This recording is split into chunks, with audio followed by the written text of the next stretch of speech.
mas pinalawak na tahanan at samahan. Ito ang Rated Corina.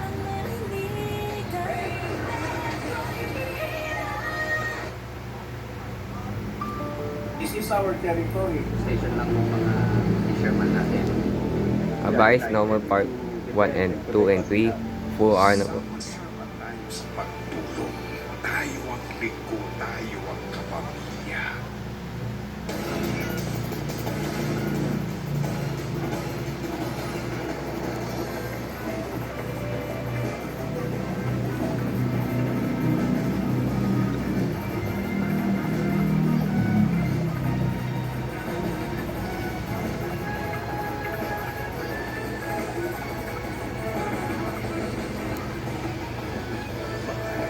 Nasa ABS-CBN News Center, Manila. Ito ang TV Patrol Weekend!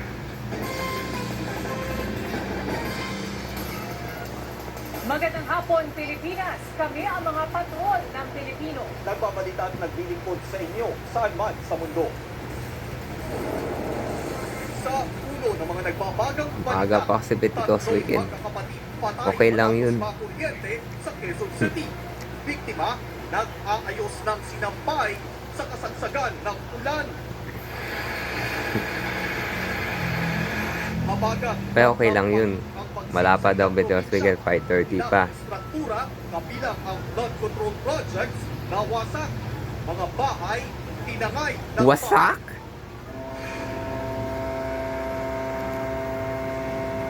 Ika-10 taon ng arbitral ruling sa West Philippine Sea, dinumita Pilipinas at ilang kaalyadong bansa na nindigan sa mamayapang pagresolba ng mga sigalot sa dagat ayon sa umikiral na batas.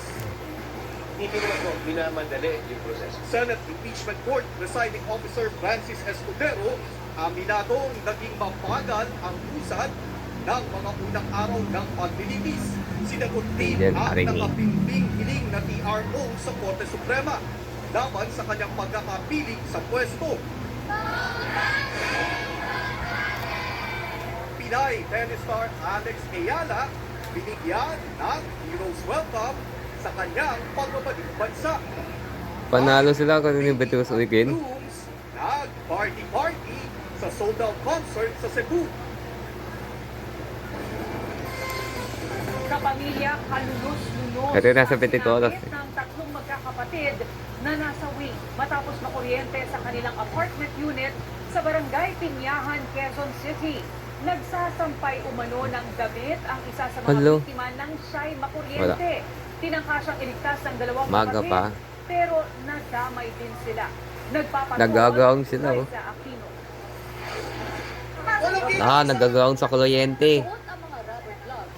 Tulong-tulong ang mga tauhan ng Quezon City Disaster Risk Tatlong Reduction and Management nasawi. Office para mabuhat ang lalaki ito Nakuryente na kasi nakakalusay sa pagbuhat nag-ground. ng kanilang apartment unit Buti sa na lang Quezon din ako City. mag-ground. Ayon sa Buti otoridad, ligtas tayo. nakuryente ang lalaki, Yun, kasama ligtas siya. ang dalawang Nag-ground sila. babaeng kapatid na pawang mga minor de edad sa kasagsagan ng malakas na ulan at hangin nitong Biyernes ng gabi. Sasagat ni Bagyo Inday at Habagat.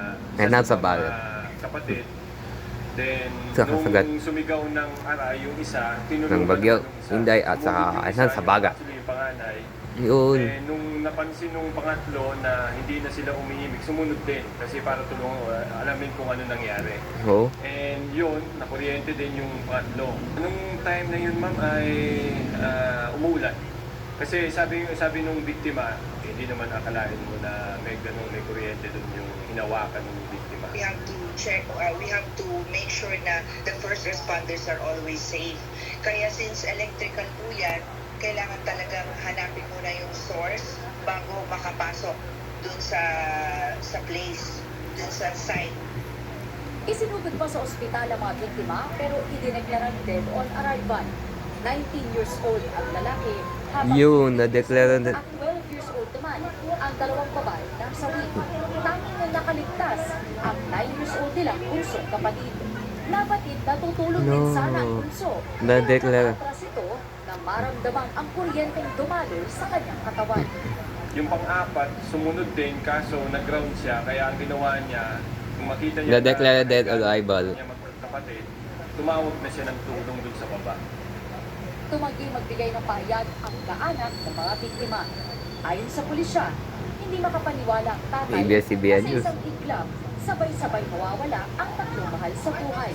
Kumakayod siya bilang driver na mangyaring insidente. Wala. Palo na rin siya matapos maunang pumanaw ang kanyang asawa. Sabado na ng umaga nang tuluyang naibalik ang supply ng kuryente sa Ang pabalik. residential building.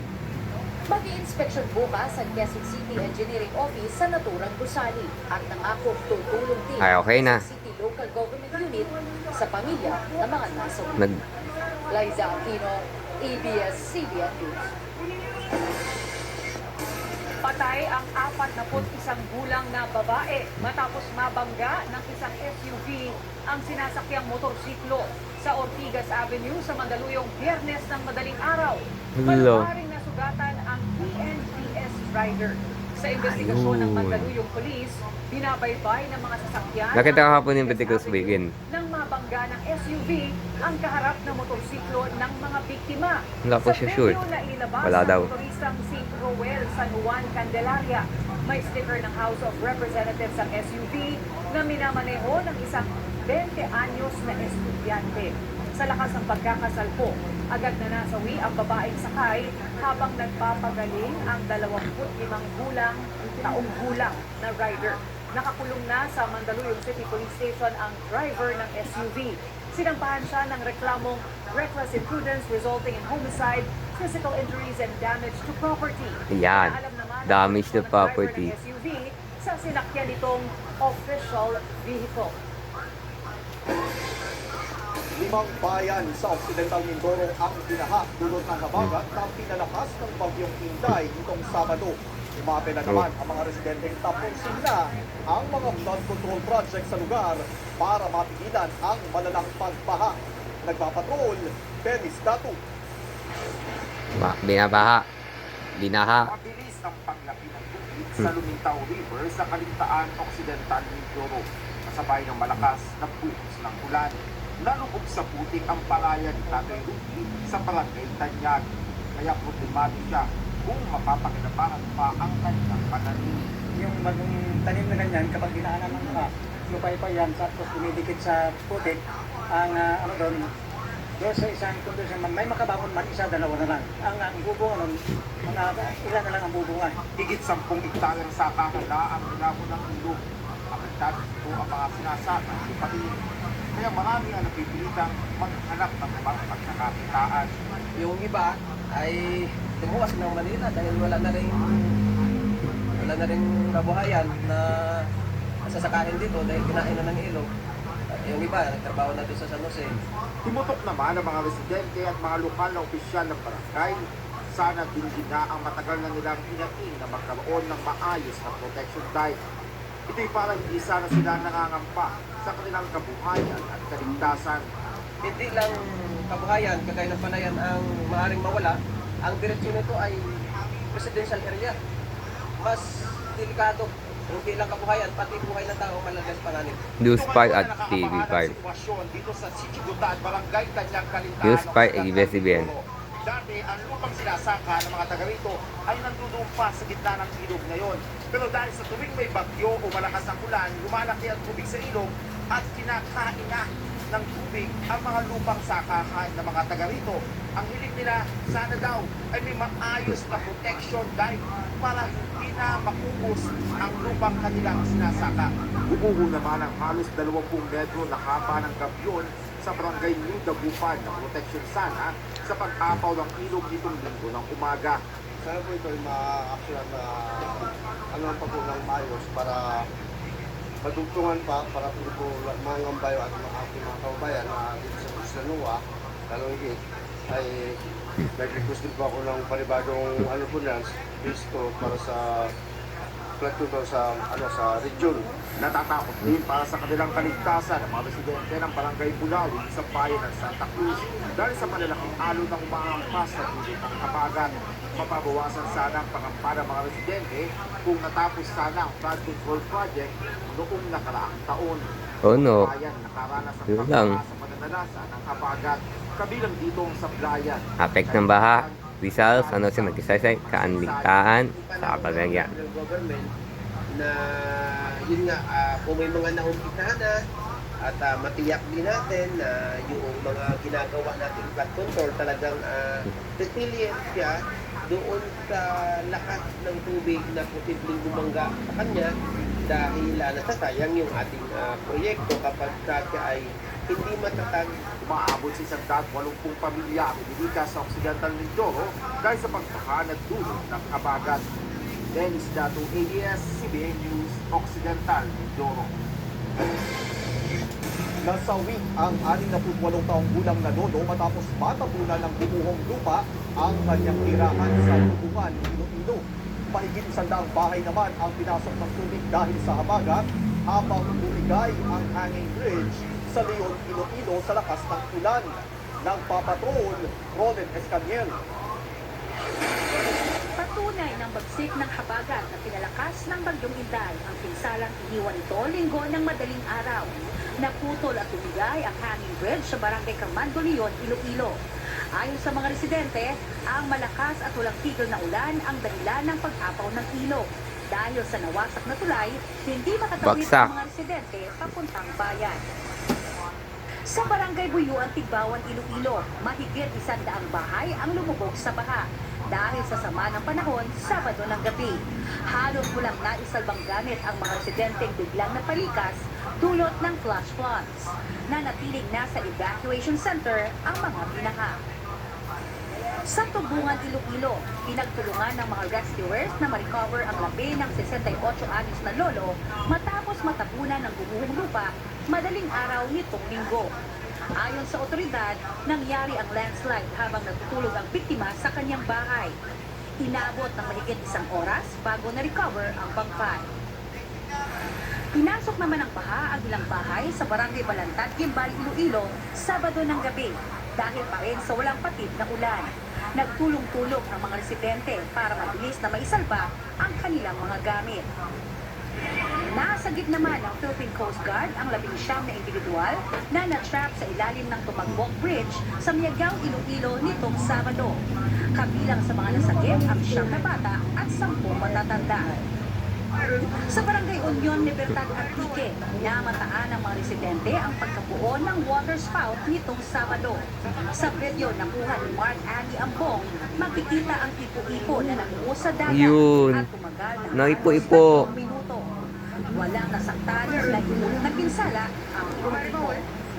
Roman Escaniel, ABS-CBN News.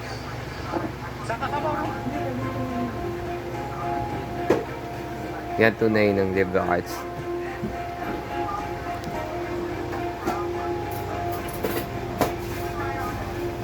Vice President on trial.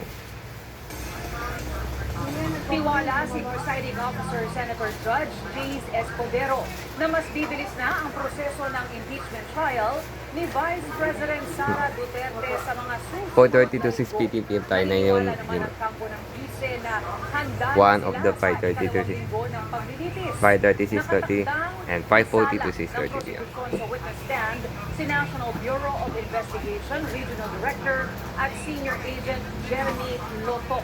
Nagpapatrol, Hardin Delgado. Matapos ang unang linggo ng impeachment trial ni Vice President Sara Duterte, nagsalita na si Senator George Francis Chiwi's Channel. kaugnay ng pagkakahalal sa kanya bilang presiding officer ng Senate Impeachment Court. Hindi ko ginusto to, hindi ko hiningi ito, hindi ko hinanap ito, pero hindi ko rin tatalikuran ang may inaatas na responsibilidad Wala pa po sa akin videos na weekend. tulungan ng Senado to Maaga impeachment pa. court na malampasan itong bahagi Kaya ng okay lang yun. kasaysayan. Matatanda ang hinilin sa Korte Suprema ng ilang abogadong kaalyado ni VP Duterte Asset ang HP. temporary restraining order o status quo ante order para pigilan ang paglilinis dahil questionable umano ang pagkakatalaga kay Escudero bilang tagapamahala ng impeachment court. Sinagot ito nila Escudero at Senate President Sherwin Gatchalian. Karapatan po nila yan at mas maganda nga iyakyat nila sa Korte Suprema upang mapagpasahan ng may buong linaw para sa hindi malayong hinaharap o sa hinaharap kung mangyari man ito muli. May gabay na tayo kung pwede nga ba o hindi yan at hindi na natin mag-aawayan ito. Paglokan po ng PRO, tuloy-tuloy lang ito. Tuloy-tuloy lang. Aminado naman sa Escudero na may kabagalan ang takbo ng unang linggo ng paglilitis, lalo't nangangapa pa ang lahat ng partido sa proseso. Sana po unawain ninyo, pero mas mabilis na po ang takbo ng impeachment nang hindi naman po minamadali yung proseso. Umaasa sa Escudero na matatapos ang paglilitis bago mag-Nobyembre o Disyembre. Depende Oh, sa tatapusin mga siya. ebidensiyang ilalatag ng prosekusyon at depensa. Nangako rin siyang sisikapin ang impeachment court na maging maayos, patas at makatarungan sa lahat ng partido sa ilalim ng kanyang pamumuno. Kung ano man ang konklusyon, sino man ang mapaboran nito, sino man ang masaktan, sana tanggapin ang magkabilang panig, unawain at maunawaan dahil ginagampanan lamang po ng Senado ang aming trabaho nang walang dapat kinikilingan ng bawat isa sa amin. Ayon kay Attorney Michael Powa, handa ang depensang sagutin ang anumang ebidensyang ilalabas ng prosekusyon sa ikalawang linggo ng impeachment trial. Inaasahan naman ng House Prosecution Team na palalakasin ng kanilang susunod na testigo ang naunang testimonya ni NBI Senior Agent John Mark Calido. Susunod na umupo sa witness stand si NBI Regional Director at Senior Agent Jeremy Noto. Nanawagan naman ng prosekusyon sa publiko na tumutok sa paglilitis at bantayan ang makasaysayang impeachment trial. Harley Delgado, ABS-CBN News. Hanap mo ba'y murang travel and tour packages para makapag-relax o de-stress mula sa trabaho? May alok ang isang travel expo na masyalang swak sa bulsa, family-friendly pa. Nagpapatrol, Jackie Pascual.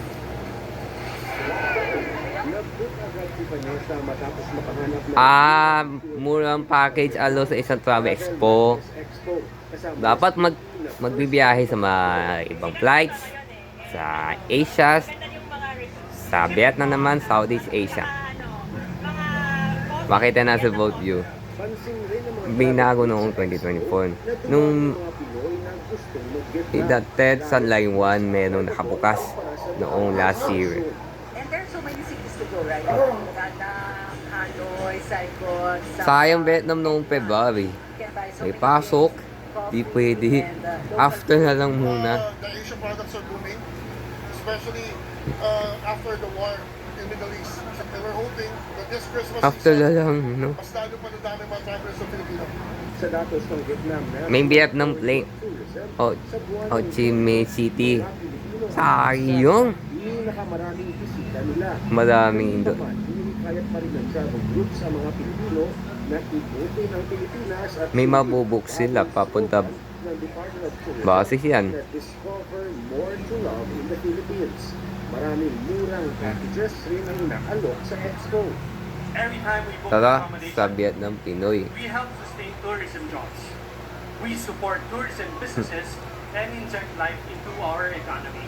It's always good to discover like Iloilos, Bicol, Camiguin, research lang po yun. There's Ilocos, of course there's Batangas, and there's so much to see. Asia, Southeast Asia. Ayan sa Boracay nung nakala. Ayan. Yung katulad namin sa operator basis. Ayan. Bawal nginig sa Good Friday namin, no? Samantala, bumaba pa ang fuel surcharge ngayon. Fuel. Kaya asahan Bumaba na. ang mga babiyahe. Jackie Pascual, ABS-CBN. Pag-flight sa Cebu. ng Ombudsman. Ni Joey Sobing nangyari sa news. Sa Semana Santa, no? Sa pagbabalik bansa matapos ang kanyang makasaysayang laro sa Wimbledon. Sa pagbabalik ng TV Patrol Weekend.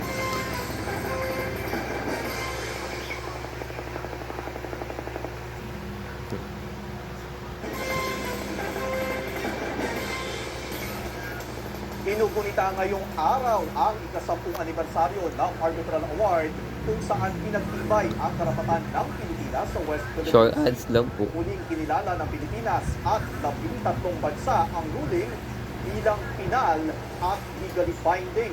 Sinabayan ito ng iba-ibang aktibidad bilang pag-alala sa makasaysayang tagumpay ng bansa. Live mula sa Quezon City, nagpapatrol si Jervis Manahan. Jervis, ano-ano ang mga isinagawa ngayong araw bilang bahagi ng anibersaryo?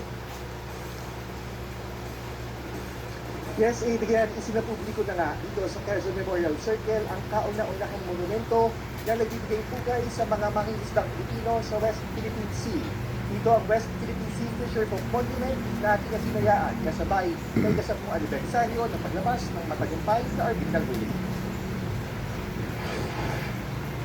Litpit ang mga watawan ng Pilipinas, nagpakit siya ang iba't ibang kinatawa ng pamahalaan at civil society groups para sa National Peace Walk na pinangunahan ng National Task Force for the West Philippine Sea sa Quirino Grandstand sa Maynila ngayong linggo. Pagdulita ito sa ika-10 taon ng arbitral ruling na nagbabasura ng 9-9 claim ng China na umaangkin sa halos buong South China Sea. Malaking tagumpay ito dahil pinagtibay nito ang karapatan ng Pilipinas sa West Philippine Sea. Sa Puerto Princesa City sa Palawan, nasa 2,000 Pilipino ang sumama sa Peace Walk. Bilang pagtindig ng bahagi nito ng dagat ay sakop ng Pilipinas. Maligayang pagkaliwa na ikasampu ang anibersaryo ng 2016 South China Sea Arbitral Award sa atin. Maraming salamat. Pagsapit ng alas 10 ng umaga, sabay-sabay pinatulog ang mga air horns ng mga barko ng Pilipinas sa buong bansa.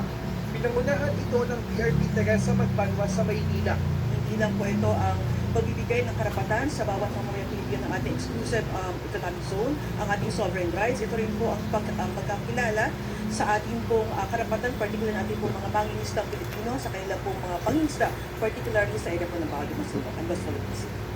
Ang PRP Teresa Magbanwa ang flagship vessel ng Philippine Coast Guard. Keep your distance away from the Filipino fishing boat. Ilang ulit itong naharap sa mga agresibong aksyon ng China, partikular sa Escoda Shoal at sa Baguio de Masinloc. Libo-libong sasakyang pandagat mula sa pinakamalalaking barko hanggang sa pinakamaliliit na bangka mula Batanes hanggang Tawi-Tawi ang nakiisa sa sabay-sabay na horn salute. Simboloan nila ito ng pagtindig sa soberanya at kapayapaan. Hanggang Tawi-Tawi. Sa utos ng pamahalaan na hindi papayagang masakop ng anumang bansa ang bawat pulgada ng ating dagat. West Philippine Sea! Yun. Buksan na sa publiko ang West Philippine Sea Fisherfolk Monument, ang kauna-unahang monumento na nagbibigay pugay sa laban ng bansa sa West Philippine Sea. Tampok sa bantayog ang isang mangingisdang Pilipinong nakataas ang sagwan, hawak na watawat ng Pilipinas. The significance of the victory is not just in itself, but to keep our hope alive. Mas magandang lumalaban ng alam mo may patutunguhan. Nagdaos naman ang misa sa punto ni dating Pangulong Noynoy Aquino sa Manila Memorial Park sa Parañaque. Administrasyon niya ang naghain ng arbitration case laban sa China, isang diplomatikong paraan upang maresolba ang tumitinding sigalot sa dagat. Una ng binigyang diin ni Pangulong Ferdinand Marcos Jr. Natatalima ang Pilipinas sa United Nations Convention on the Law of the Sea o UNCLOS at itataguyod ang kapayapaan sa dagat. The South China Sea must never be an arena of conflict. It must remain a sea of peace, cooperation, and connectivity. A body of water that sustains livelihoods, fosters trade, protects marine biodiversity, and unites rather than divides our nations. Sa pahayag ngayong July 12, ikinigit ng Pilipinas at 13 iba pang bansa na dapat na mapayatang resolbahin ang anumang sigalot sa dagat na ayon sa umihihal na batas. Huli rin kinilala ang 2016 Arbitral Award na pinal at legally binding. This is what collective deterrence looks like in practice. It is not one agreement, one exercise, or one statement. It is a network of nations that has made clear the Philippines does not stand alone. Because in 2016, I heard that line. We stand alone, and the ruling was simply a piece of paper. Inaaksyonan ng sandatahang lakas sa mga nagbabagong hamong hinaharap na rehiyon kaugnay ng South China Sea. Bukod kasi sa agresibo, legal at mapanindang na taktika ng China, sinasabayan pa ito ng cyber threats at fake news. Our objective is to prevent conflict by making it clear that the Philippines has both the resolve and the capability to protect its sovereign rights in accordance with international law. We have to be present in the West Philippine Sea and around our archipelago. Our presence in the West Philippine Sea cannot be occasional. It cannot be reactive. It must be lawful. It must be professional. and it must be sustained. Pinakabagong hamon ang deklarasyon ng ilang Chinese scholars na umaangkin sa probinsya ng Batanes sa isla ng Luzon bilang bahagi umano ng China. I don't think that their legal justification based on ownership of the Batanes Islands is going to survive any kind of international scrutiny. But all they really require for their narrative is enough ambiguity, enough muddying the waters so that they can say, well, you know, it's disputed. Ayon sa National Historical Commission of the Philippines, Statement of mula the- taong 1783, may soberanya na ang Pilipinas sa Batanes. Nakiisa rin ang mga Ivatan sa himagsikan laban sa mga Kastila at mga Hapon at may tinatawag din sa Malolos Congress. Okay. Itriya nananawagan nga ang mga Palawenyo at ang ating ito coalition ni Pangulong Ferdinand Marcos Jr. na maglabas ng executive order para opisyal ideklara ang July 12 bilang West Philippine Sea Victory Day. At bukod dyan ay nasa mahigit 200 din ng mural ang itinita sa iba't ibang bahagi ng bansa kaugnay ng West Philippine Sea para mas maipaintindi sa publiko ang kahalagahan nito. Adrian. Maraming salamat, Service Manahan. Kakasuhan ng Office of the Ombudsman si dating OWA Administrator Arnel Ignacio kaugnay ng pagbili Arnel sa Ignacio. mahigit 1 bilyong pisong halaga ng lupa ng ahensya kahit walang otorisasyon sa kanya ang kanilang Board of Trustees. Ayon sa Ombudsman, lumabag sa Article 177 ng Revised Penal Code o Usurpation of Authority or Official Functions si Ignacio nang pirmahan niya ang Contract to Sell, Deed of Absolute Sale at pinayagan ang paglabas ng pondo para sa pagbili ng naturang lupa. Anila, pinaipa si Ignacio ang kanilang Board of Trustees sa pagpasok sa transaksyon. Kinukuha pa ng ABS-CBN News ang panig ni Ignacio tungkol dito. Maghahain naman ang Department of Migrant Workers ng motion for reconsideration sa Ombudsman para sa ibinasurang reklamong paglabag sa Anti-Graft and Corrupt Practices Act, malversation of public funds, at plunder laban sa mga dating OWA officials at nagbenta ng lupa. Ayon kay Migrant Workers Secretary Hans Leo Hakdak, hihilingin nilang repasuhin muli ang mga isinumite nilang ebidensya at argumento sa issue. Sumiklamang sunog sa Congressional Avenue sa Quezon City mag-aalas 10 Sabado ng gabi. Umabot sa ika-4 na alarma ang sunog na lumamon sa 46 na bahay. Hala, nasunog. Fire truck 46 bahay nasunog sa Congression Ave. inabot ng isang oras bago napula ang sunog. Walang naiulat na nasawi o nasugatan. Hala, buti na lang. Di nasaktan. Ang mga nasunugan sa ilalim ng tulay sa Pulyat Bridge 2. Pumiling sila ng ayuda, gaya ng pagkain, damit at gamit pang bahay. Pansamantala namang isinara sa mga motorista ang Pulyat Bridge matapos ang nangyaring sunog. Ayon sa LGU, magsasagawa ng structural inspection ang UC Department of Engineering para matiyak ang structural integrity ng tulay.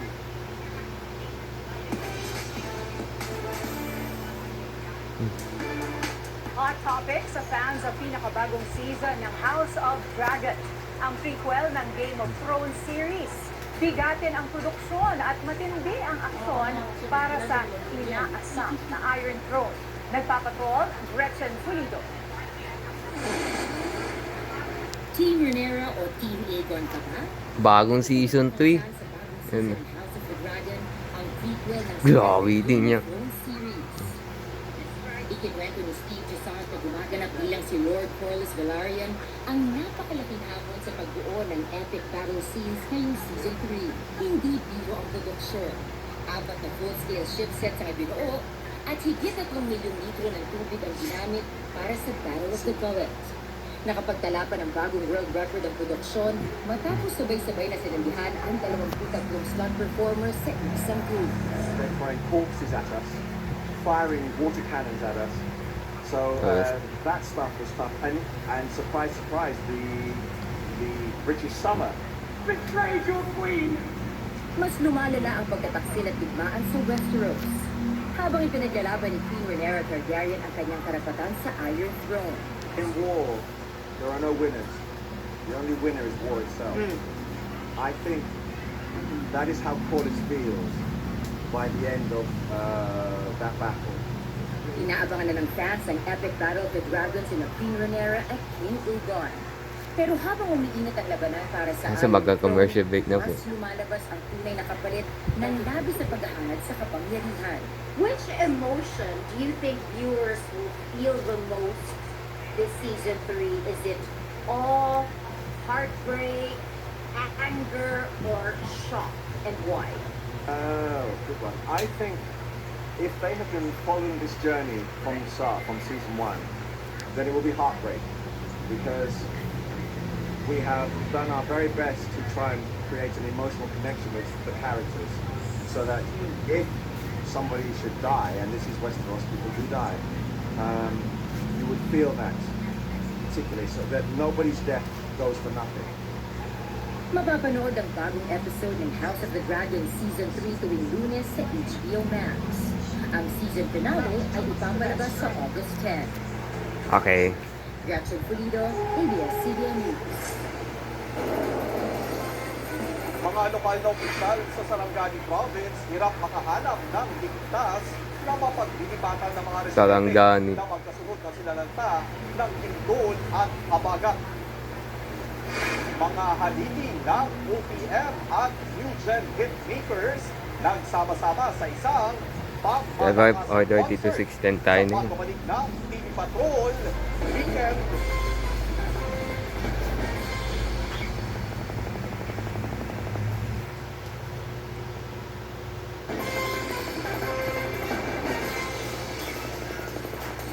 Dobleng dagok ang hinaharap ng mga taga-Glan Sarangani dahil matapos ang lindol, binaharin ang lugar nitong weekend. Nagkasira-sira naman ang Wasak. bahay ng ilang residente matapos tangayin ng baha. Nagpapatrol, Ernel Tokmo. Kung hindi man nagkapira-piraso, ang ibang bahay naman, tuluyang tinangay ng baha ang buong istruktura. Yan ang malupit na sinapit sa ari-arian ng mga residente sa Barangay Butan sa Glan Sarangani. Kasunod ito ng paglagasan ng matinding baha sa lugar nitong Sabado. Umapaw naman ang tubig sa namuong artificial lake sa bundok. Ito ang tubig na naipon ng bumara sa mga daluyan ng ilog, ang landslide na epekto ng malakas na lindol. Hindi lubos maisip ni Josephine ang dalawang malapag na bahay na pinaghirapan niyang ipatayo. Sa isang iglap, wala na. Maging ang mga alagang baboy na tanging inaasahan niya para magkaroon ng kita, inanod din. Hello? Wala, lutang lang kami. Parang wala kami nakakita naman yung mga bahay namin. Ang ganun, sir. Umiyak talaga kami. Lalo na yung anak ko. Umiyak talaga kasi kami. Hirap ko talaga. Kasi kawaga na yung mga kawaga na yung mga kasamahan namin. Nakita mo yung isave lang yung mga anak nila. Hayaan na lang yung mga gamit nila. Basta yung anak nila, mas save nila. Abala naman ang mga residente sa paghahapon ng mga gamit at pagsasalba ng mga maaari pang mapakinabangan. Sa tagal na nilang tumira rito, ngayon lang sila nakaranas ng ganito katindig delubyo. Dito, nagsingit-singit sila na anak Kwento ng ginahang residenteng si Rosita, nawawala na sila ng pag-asa lalo't ang ipinangdar nilang bahay, nakaligtas man sa lindol, nawasak naman ang baha. Hindi pa nga tuluyang nakabangon sa lindol, panibagong delubyo naman ang hinaharap ngayon ng mga taga-barangay Butan. Kung dati ay magkakatabi ang mga bahay dito, pero ngayon halos wala ka nang makita matapos inanod ng rumagasang baha ang mga bahay dito at dahil sa mabilis na pagtaas ng level ng tubig, ang ilan sa mga residente ay umakyat pa sa mga puno ng niyog. Aminado ang barangay na hirap silang makahanap ng ligtas na mapaglilipatan ng mga residente. Pansamantalang lumigas ang mga residente sa gym, simbahan at maging sa bahagi ng kanilang dump site. Ayon sa kapitan ng barangay, nag-request na sila ng tent pero wala namang paglalagyan ito, lalo't tabing-ilog ang kanilang barangay. Bukod sa pagkain, panawagan din ng mga residente ang tubig at mga materyales sa pagtatayo ng bahay. Walang supply ng tubig at kuryente. Brown out sila eh. Buti na lang naka-generator. Sa Glan Sarangani pa rin. Bukod sa rescuers, tumulong na rin ang mga residente sa paghanap sa mag-asawang natabunan ng gumuhong lupa noong Biyernes ng gabi sa Native Reservation Barangay Alegado. Sugatan at nakaligtas naman ang dalawang anak ng mga biktima, edad 19 at 15 taong gulang. Nangyari ang pagguho ng lupa sa kasagsagan ng walang tigil na ulan, bunsod ng habagat. Patuloy naman ang search and rescue operation sa 25 anyos na tindero ng isda na nawawala matapos tangayin ng malakas na agos ng Tukuran River sa Purok Mahogany, Barangay Baclay, Tukuran itong Sabado. Sa investigasyon, sinubukan umano ng biktima na tawirin ng ilog sa pamamagitan ng paglangoy, pero hindi nito kinaya ang malakas na agos at tuluyang tinangay ng tubig. Nalubog din sa baha ang bayan ng Dato Salibo, Maguindanao del Sur. Sa video, kitang pinasok na ng tubig ang mga bahay, habang hirap ang mga motorista na suungin ng baha. Ayon sa Provincial Disaster Risk Reduction and Management Office, 17 barangay o higit 6,000 pamilya ang apektado ng baha. Hernal Topo, ABS-CBN News, Gladys Sarangani. Sa pamilya, patuloy na nakaapekto ang southwest monsoon o habagat sa malaking bahagi ng bansa.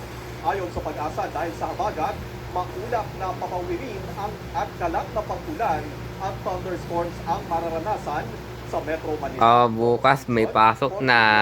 Region, Western Visayas, Zambales, Bataan, Tarlac, Pampanga, Bulacan, Cavite, Laguna, Batangas, Rizal, Occidental Mindoro, Oriental Mindoro, Romblon at Palawan.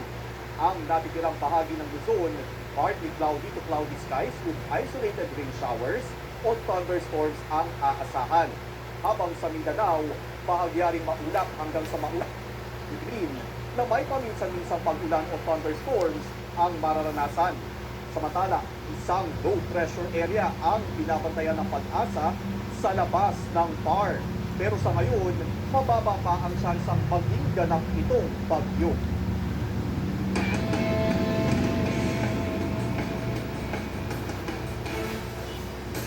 Balik-bansa na ang Pinay tennis ace na si Alex Ayala matapos ang kanyang breakthrough run sa Wimbledon. Lalo naman ang mga sports officials sa bansa na mailapit pa sa mga kabataan ang larong tennis. Nagpapatrol, Paige Javier. Mainit na sinalubong si Pinay tennis ace Alex Ayala sa kanyang pagbalik sa bansa mula sa Wimbledon ngayong araw. Gumawa ng kasaysayan si Ayala bilang unang Pinay na umabot sa 4th round of singles ng isang Grand Slam. Isang hero's welcome ang nakahanda para kay Alex na may banda pang tumutugtog.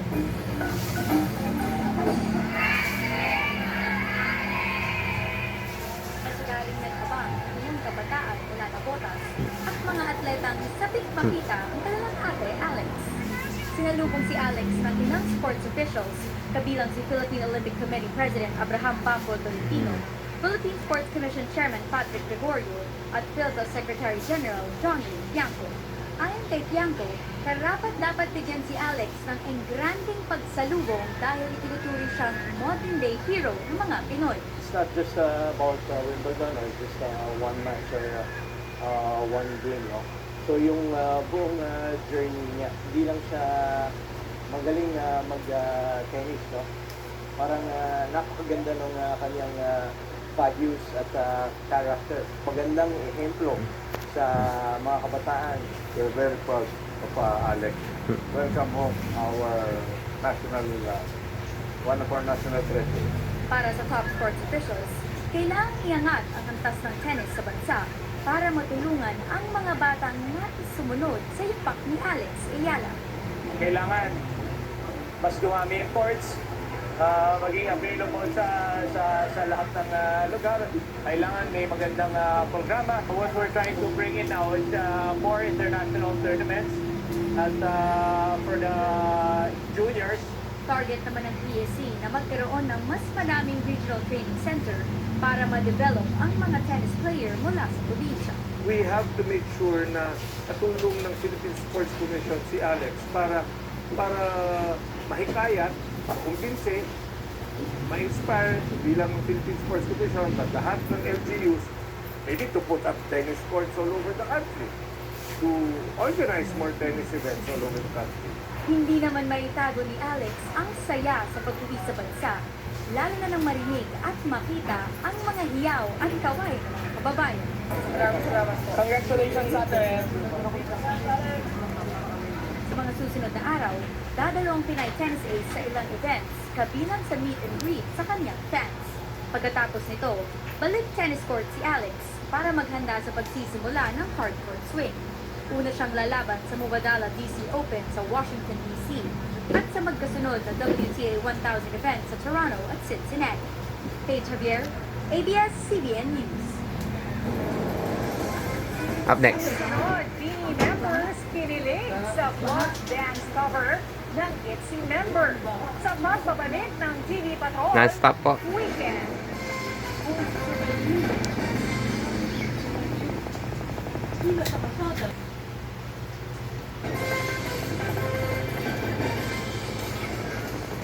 Naglabas ng pahayag si Senador Rodante Marcoleta habang naka-hospital arrest kaugnay ng kinakaharap na kasong plunder sa Sandigan Bayan. Hinimok niya ang mga kababayan na patuloy na ipahayag at isulong ang transparency sa pamahalaan at makamit ang katarungan, pananagutan at demokrasya.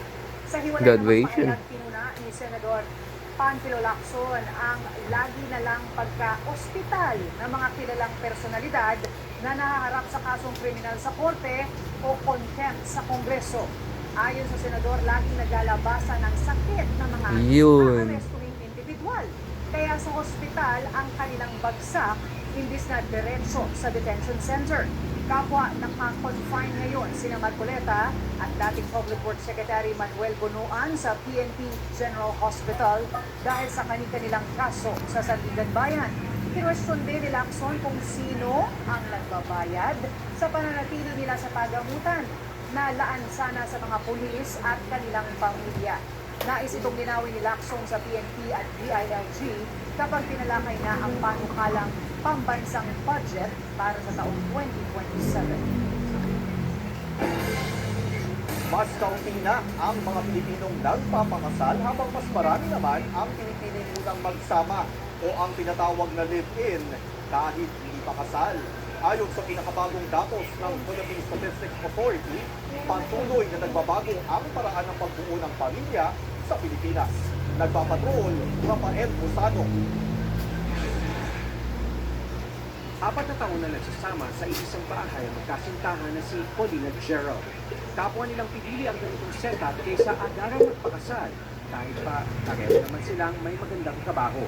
Kasi wala doon yung necessary Kasal na. mga financial burden ng wedding. Ang mga conditions ng mga providers, ng mga suppliers, siguro maayos na yung nasa 300,000 takas. Kabilang sila sa mas dumaraming bilang ng mga Pilipino na pinili mag-live-in muna kaysa magpakasal. Base sa datos ng Philippine Statistics Authority, higit 429,000 ang ikinasal noong 2014. Pero bumaba ito ng 13.5% o 10 years. 371,000 na lang noong 2024. Gastos sa pagpapakasal ang pangunahin Anong sinasagot? nakikita ng Commission on Sin Population. sino tawag mami? Some of Si ano? those couples would prefer either delaying or hindi na Sino sagot mami? they just Si Dian. because of the cost of wedding, marriages, even civil, and lalo na kapag church wedding, it's really costly. Ayon pa sa CPD, may mga couple din na pinipiling unahin ang pag-aaral o pagpapaunlad ng kanilang karera. May mga pag-aaral din na nagsasabi ng ilan ay nagpapasyang mag-live-in dahil sa hindi planadong pagbubuntis. Ginagawa rin ito ng iba para sa makilala ang kanilang partner bago pa man sila tuluyang magpakasal. Bilang babae, nasa atin yung vulnerability na paano kung maabuso, paano kung may pananakit na ma-involve or may pagtataksil. Yung cohabiting namin ng partner ko, it's with marriage in mind. So kung baga, practice to bago kami ikasal, na kung may mga challenges kami na sa tingin namin kaya namin masolusyonan ng kaming dalawa lang. Lumalabas ding mas matanda ang edad ng mga Pilipinong nagpapasyang mag-asawa. Pero pinipili ng mas marami ang civil wedding. Umabot ito sa 41.8% ng lahat ng rehistradong kasal sa taong 2024. Mas mataas kaysa Roman Catholic Church wedding na nasa 31.7%. Sa ngayon, nasa mahigit 12 milyong Pilipino ang namumuhay sa cohabitation o living arrangement. And it extends not only to making the decision to marry, pero it also extends to the decision whether or not to have children at all and how many they would like to have. Binigyan din naman ng CPD na anuman ang piliin ng mga magkasintahan, kasal man o live-in, mahalagang may mga oportunidad at suportang makatutulong sa kanila, lalo na kung gusto nilang bumuo at mapalaki ang kanilang pamilya sa isang ligtas at maayos na lipunan. Rafael Bosan, ABS-CBN. Mismong mga estudyante ng University of the Philippines College of Law Batch 2026 ang pumili kay Pasig City Mayor Benito Soto na maging panauling tagapagsalita sa kanilang pagtatapos nitong Sabado. Maigsi pero malaman ang kanyang talumpati. Hinamon ni Soto ang 278 nagsipagtapos ng panindigan ang integridad at labanan ang korupsyon. Nasa kamay rin anya ng susunod na henerasyon ng mga lider ang kinabukasan ng bansa. Inimok din niya ang mga nagsipagtapos na huwag payagang makompromiso ang kanilang integridad. Ibinahagi rin niya ang kanyang personal list ng 10 prinsipyo para maiwasang makain ng sistema sa harap ng mga pagsubok at tukso. When you find yourself at the crossroads, will you choose the easier, more convenient path to success? Or will you stand with integrity? Will you stand for truth and justice? In the class of 2026, may you become great lawyers who will live not only with excellence, but more importantly, with integrity.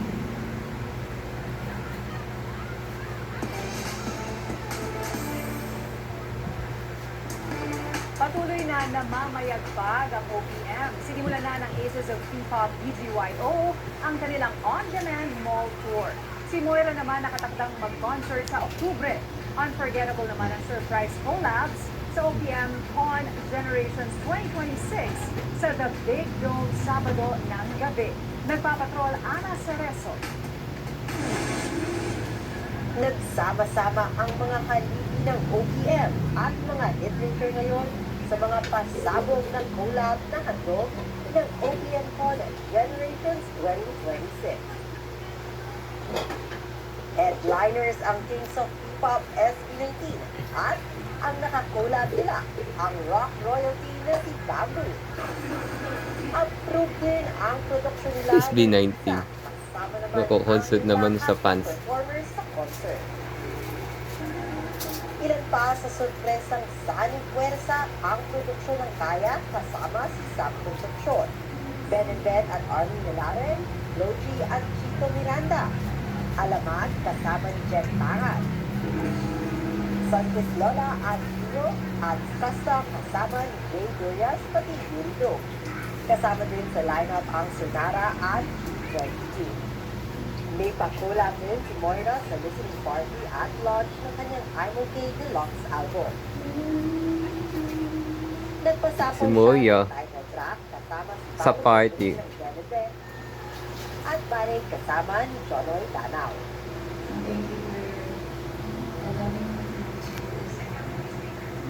Umarangkada naman na ang all-demand tour ng BGYO. Kasunod ng event sa Telepastagan, Pampanga, pupunta ang boy group sa Novaliches ngayong linggo. July 26 sa Santo Tomas, August 1 sa La Union, August 2 sa Baguio City, at August 8 sa South Mall. Wow. Ana Cerezo, ABS-CBN News. Ipinakita ng Blooms kung paano sila makiparty sa Nation's Girl Group Beanie sa Signals World Tour sa Queen City of the South itong Sabado ng gabi. Hindi naman binigo ng 8 ang sold-out Cebu crowd sa pangmalakasang performances na may bonus encore pa. Mula Cebu nagpapatrol, MJ Felipe.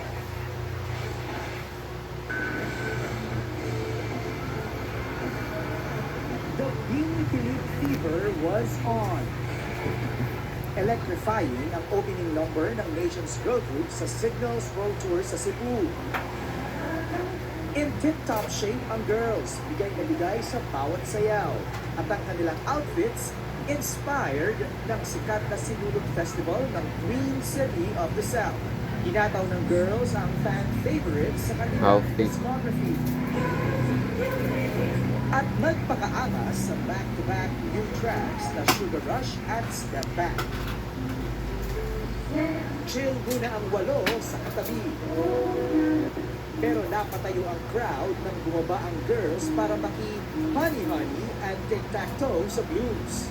Extra treat sa fans ang sub-unit performances ng girls sa kanta ni Sarah Gina Duyan at kakaibay ni Donalyn Pantolomen. May spotlight din ang powerhouse dancers nila na The A-Team at Besties. Inabangan din ng Blooms ang Coachella performance ng Bini, the whole 42 minutes. Isa sa highlights ng set na ito ay nang tumayo ang buong arena at nag-jump at party sa Out of My Head.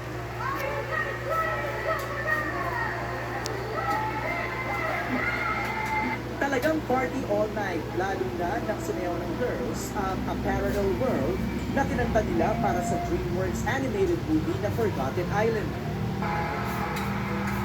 Pero di mawawala ang iconic hit nilang Pantropiko. Tumagal ng 2 oras ang concert hanggang sa nagpaalam na ang 8. Inakala ng fans na tapos na ang show. Nang biglang lumabas ulit ang girls para sa encore at kinanta nila ang Strings. What is this? Kasunod pa. Para sa Bini at sa Blooms. Dahil tumasa naman sa Blush Dance Challenge ang 8 member na si Charyong. Ayun. Concert kasama ang kanyang grupo sa Pasay City. Kahapon. May bago ni na Bini, Mika at Maloy ang kilig sa kanilang comment sa online post. It's a wrap dito sa Cebu at ang next stop ng Bini Singles World Tour, Honolulu, Hawaii. MJ Felipe, ABS-CBN News, Cebu. Paano? Lunes na naman bukas. Umpisa na naman. Ang sabi, mas mabilis na. Abangan natin yan. Eh kaso paano kung marami pa rin mga objection, mga pagtutol? Pero normal naman po yan, mga kapamilya, yung mga objection. Pero Karapatan. mahalaga nga ay talagang tutukan natin kung ano yung mga ebidensya na inipresenta at tayo mismo, di ba? Tingnan natin kung okay pa itong ebidensya. Actually, yan yung gusto kong sabihin na parang sa pagkakataong ito, hindi lang naman yung mga Senate judges ang huhusga, dapat pati tayo. Kasi yung issue ay kasali tayo, di ba? Pondo ng bayan. So, maganda talagang makinig, intindihin yung mga sinasabi at talagang sumubaybay. At tutukan yan sa atin sa mga platforms ng ABS-CBN. Yes. At gagawin namin madali yan para sa inyo kasi marathon coverage yung hatid namin sa inyo sa ABS-CBN platforms at syempre sa ANC. At social media pala. At Pati social media, yes, tayo ay nasa internet din po. Okay. At Paano? yan. Sabay-sabay bukas. Yan na nga, ang ating mga balitang nakalap sa ating tuloy-tuloy na pagpapatrol. Ako po, si Adrian. Ayan. Sa ngalan ng ABS-CBN News in the service of the Filipino, ako po si Zen Hernandez. Andito kami, naglilingkod sa inyo saan man sa mundo. Susunod na po sa ABS-CBN News YouTube channel ang May Puhunan, Kaya Mo. At sa mga kapamilya platforms, ASAP XP.